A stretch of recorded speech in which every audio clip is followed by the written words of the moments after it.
অখণ্ডমণ্ডলকারং ব্যাপ্তং যেন চরাচরম তৎপদং দর্শিতং যেন তস্মৈ শ্রী গুরবে নমঃ।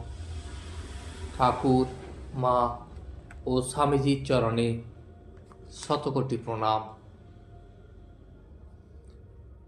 আজ আমরা পাঠ করব শ্রী শ্রী রামকৃষ্ণ কথামৃতের দ্বিতীয় ভাগ, তার প্রথম খণ্ড থেকে। ঠাকুর শ্রী রামকৃষ্ণ দক্ষিণেশ্বরের নরেন্দ্র ও আরও অন্যান্য ভক্তদের সঙ্গে কথোপকথন এবং বিভিন্ন ধর্ম আলোচনা করিতেছেন। আজ ঠাকুর শ্রী রামকৃষ্ণদেব মহা আনন্দে আছেন। দক্ষিণেশ্বর কালীবাড়িতে আজ নরেন্দ্র আসিয়াছেন। আরও কয়েকটি অন্তরঙ্গ আছেন। নরেন্দ্র ঠাকুর বাড়িতে আসিয়া স্নান করিয়া আজ প্রসাদ পাইয়াছেন। আজ আশ্বিনের শুক্লা চতুর্থী তিথি, 16 অক্টোবর 1882 সোমবার। আগামী বৃহস্পতিবার সপ্তমী তিথিতে শ্রী শ্রী দুর্গা পূজা। ঠাকুর শ্রী রামকৃষ্ণের কাছে রাখাল, রামলাল ও হাজরা আছেন। নরেন্দ্রের সঙ্গে আর দু একটি ব্রহ্মজ্ঞানী ছোকরা আসিয়াছেন। আজ মাস্টারও আবার আসিয়াছেন। নরেন্দ্র ঠাকুরের কাছে আহার করিলেন। আহার আনতে ঠাকুর শ্রী রামকৃষ্ণ তাহার ঘরের মেঝেতে বিছানা করিয়া দিতে বলিলেন এবং নরেন্দ্র ও অন্যান্য ভক্তেরা, বিশেষত নরেন্দ্রকে বিশ্রাম করিতে বলিলেন। মাদুরের উপর লেপ ও বালিশ পাতা হইয়াছে। ঠাকুরও বালকের ন্যায় নরেন্দ্রের কাছে বিছানায় বসিলেন এবং ভক্তদের সহিত, বিশেষত নরেন্দ্রের সহিত, নরেন্দ্রের দিকে মুখ করিয়া হাসি মুখে মহা আনন্দে কথা কহিতেছেন। নিজের অবস্থা, নিজের চরিত্র, এইসব গল্পচ্ছলে তিনি বলিতেছেন। ঠাকুর শ্রী রামকৃষ্ণ নরেন্দ্র এবং অন্যান্য ভক্তদেরকে বললেন, আমার এই অবস্থার পর কেবল ঈশ্বরের কথা শুনিবার জন্য ব্যাকুলতা হতো। কোথায় ভাগবত, কোথায় আধ্যাত্ম, কোথায় মহাভারত, শুধু খুঁজে বেড়াতাম। একবার এঁড়েদার কৃষ্ণ কিশোরের কাছে অধ্যাত্ম শুনতে যেতাম। তা কৃষ্ণ কিশোর কি বিশ্বাস! সে বৃন্দাবনে গিয়েছিল। সেখানে একদিন তার খুব জল তৃষ্ণা পায়। তা কুয়ার কাছে গিয়ে দেখে একজন সেখানে দাঁড়িয়ে আছে। তাকে জিজ্ঞাসা করাতে সে বললে, আমি নীচ জাতি, আপনি ব্রাহ্মণ, কেমন করে আপনার জল তুলে দেব আমি? তাতে কৃষ্ণ কিশোর বললে, তুই বল শিব শিব শিব, এ কথা বললেই তুই শুদ্ধ হয়ে যাবি, তখন আর কোনো নিজ জাতি থাকবি না। সে তখন শিব শিব এ কথা বলে জল তুলে দিলে। আর অমন আচারী ব্রাহ্মণ সেই জল খেলে। তার কি বিশ্বাস! যেহেতু সে ভগবানের নাম করেছে, সেই নামেতেই তার দেহ মন সব শুদ্ধ হয়ে গেছে এবং সেজন্যই তার হাতের জল কৃষ্ণ কিশোর খেলেন। এঁড়েদার ঘাটে একটি সাধু এসেছিল। আমরা একদিন তাকে দেখতে যাব ভাবলুম। আমি কালীবাড়িতে হরধারীকে বললাম, কৃষ্ণকিশোর আর আমি সাধু দেখতে যাব, তুমি যাবে নাকি?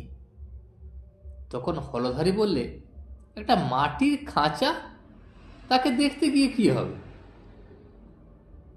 হলধারী গীতা বেদান্ত পড়ে কিনা, তাই সাধুকে বললে মাটির খাঁচা। কৃষ্ণকিশোরকে গিয়ে আমি ওই কথা বললাম। সে মহা রেগে গেল আর বললে, কি হলধারী এমন কথা বলেছে যে ঈশ্বর চিন্তা করে, রাম চিন্তা করে, আর সেজন্য সে সর্বত্যাগ করেছে, তার দেহ কিনা মাটির খাঁচা? সে জানে না যে ভক্তের দেহ চিন্ময়। তা কৃষ্ণকিশোরের এত রাগ হলো যে কালীবাড়িতে এসে ফুল তুলতে আসতো। হলধারীর সঙ্গে দেখা হলে সে মুখ ফিরিয়ে নিত, কথা কইত না। আমায় সে বলেছিল, তুমি পৈতেটা ফেললে কেন? যখন আমার এই অবস্থা হলো, তখন আশ্বিনের ঝড়ের মতো একটা কি এসে কোথায় কি উড়িয়ে নিয়ে গেল। আগেকার চিহ্ন কিছুই রইল না। তখন আমার হুঁশও নাই, কাপড় পড়ে যাচ্ছে, তা পইতে থাকবে কেমন করে? আমি বললাম, তোমার একবার উন্মাদ হয় তাহলে তুমি বুঝবে। আর হলো তাই। তার নিজেরই এমন উন্মাদ হলো, তখন সে কেবল ওং ওং এই বলতো, আর এক ঘরে চুপ করে বসে থাকতো। সকলে তখন মাথা গরম হয়েছে বলে কবিরাজ ডাকলে। নাটাগড়ের রাম কবিরাজ এলো। কৃষ্ণকিশোর তাকে বললে, ওগো, আমার রোগ আরাম করো, কিন্তু দেখো যেমন আমার ওঙ্কারটি আরাম করো না। একদিন গিয়ে দেখি সে বসে বসে ভাবছে। তাকে জিজ্ঞাসা করলাম, কি হয়েছে?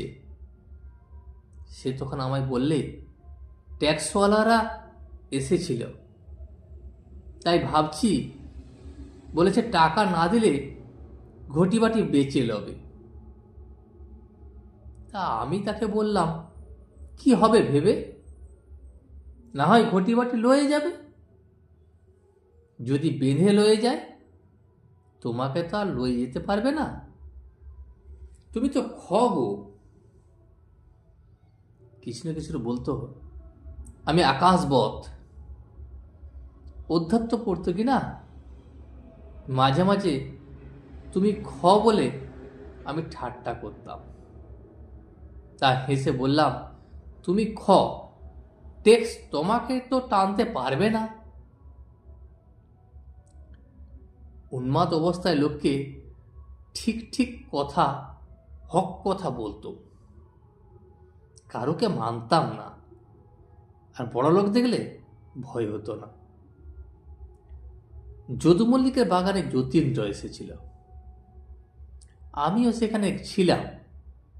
আমি তাকে বললাম, বলতো কর্তব্য কি? ঈশ্বর চিন্তা করায় আমাদের কর্তব্য কি না? তখন যতীন্দ্র বললে, আমরা সংসারী লোক, আমাদের কি আর মুক্তি আছে?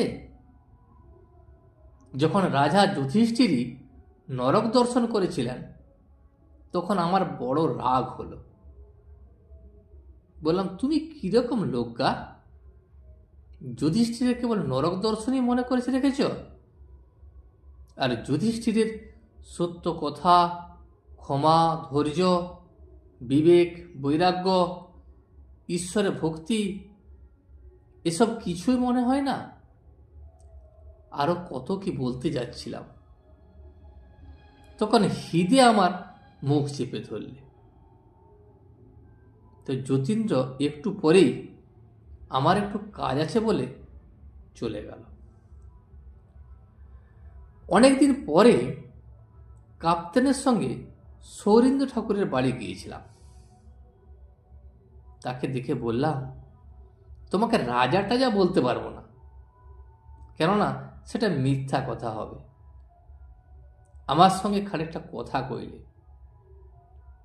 তারপর দেখলাম সাহেব টাহেব সব আনাগোনা করতে লাগলো। আসলে রজগুণী লোক, নানা কাজ লয়ে থাকে। তখন যতীন্দ্রকে খবর পাঠানো হলো।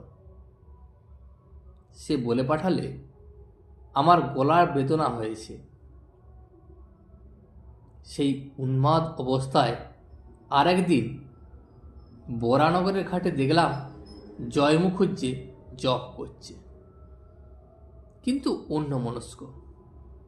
তখন কাছে গিয়ে 2 চাপড় মেরে দিলাম। আবার একদিন রাসমণি ঠাকুর বাড়িতে এসেছে। কালীঘরে এলো, পূজার সময় আসতো আর 2-1টা গান গাইতে বলতো। আমি গান গাচ্ছি, সে দেখি অন্যমনস্ক হয়ে ফুল বাজছে। অমনি 2 চাপড়। তখন ব্যস্ত সমস্ত হয়ে হাত জোড় করে রইল। তারপর হলধারীকে বললাম, দাদা কি স্বভাব হলো, কি উপায় করি? তখন মাকে ডাকতে ডাকতে ও স্বভাব গেল। ওই অবস্থায় ঈশ্বর কথা বই আর কিছুই ভালো লাগে না। বিষয়ের কথা হচ্ছে শুনলে বসে বসে কাঁদতাম। মথুরবাবু যখন সঙ্গে করে তীর্থে লয়ে গেল, তখন কাশীতে রাজাবাবুর বাড়িতে কয়েকদিন আমরা ছিলাম। মথুরবাবুর সঙ্গে বৈঠকখানে বসে আছি, রাজাবাবু আরও বসে আছে। দেখি তারা বিষয়ের কথা কইছে, এত টাকা লোকসান হয়েছে, এই সব কথা। আমি তখন কাঁদতে লাগলাম, মা এ আমায় কোথায় আনলে? আমি যে রাসমণির মন্দিরে খুব ভালো ছিলাম, তীর্থ করতে এসেও সেই কামিনী কাঞ্চনের কথা। কিন্তু সেখানে তো বিষয়ের কথা শুনতে হয় না। ঠাকুর ভক্তদের, বিশেষত নরেন্দ্রকে একটু বিশ্রাম করিতে বলিলেন। ও নিজেও ছোট খাটটিতে একটু বিশ্রাম করিতে গেলেন। আজ এই পর্যন্তই। ভিডিওটি শেষ পর্যন্ত দেখার জন্য আপনাকে অসংখ্য ধন্যবাদ। ভিডিওটি যদি আপনার ভালো লেগে থাকে তাহলে একটা লাইক, কমেন্ট এবং বন্ধুর সাথে শেয়ার করে দেবেন।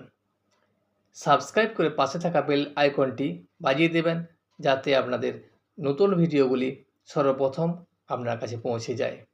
জয় শ্রী রামকৃষ্ণ, জয় শ্রী রামকৃষ্ণ, জয় শ্রী রামকৃষ্ণ।